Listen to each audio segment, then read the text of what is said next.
కేసీఆర్ గారి కూతురు కవితను బీఆర్ఎస్ పార్టీ నుంచి సస్పెండ్ చేశారు.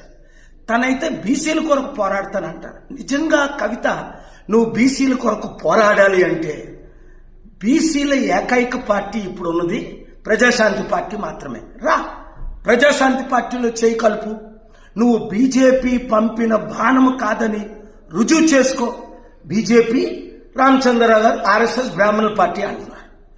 కాంగ్రెస్ 12 ముఖ్యమంత్రులు చేసిన రెడ్ల పార్టీ అని తెలుసు.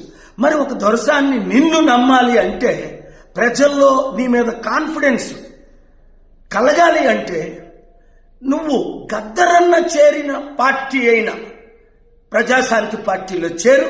రా, జూబ్లీ హిల్స్ లో పోరాడదాం, రుజువు చేసుకుందాం, అందరి మనసుల్ని వించేద్దాం.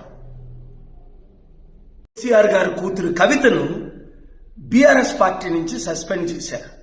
తనైతే బీసీల కొరకు పోరాడతానంటారు. నిజంగా కవిత, నువ్వు బీసీల కొరకు పోరాడాలి అంటే బీసీల ఏకైక పార్టీ ఇప్పుడు ఉన్నది ప్రజాశాంతి పార్టీ మాత్రమే. రా, ప్రజాశాంతి పార్టీలో చేయి కలుపు. నువ్వు బీజేపీ పంపిన బాణము కాదని రుజువు చేసుకో. బీజేపీ రామచంద్రరావు గారు ఆర్ఎస్ఎస్ బ్రాహ్మణుల పార్టీ అంటున్నారు. కాంగ్రెస్ 12 ముఖ్యమంత్రులు చేసిన రెడ్ల పార్టీ అని తెలుసు.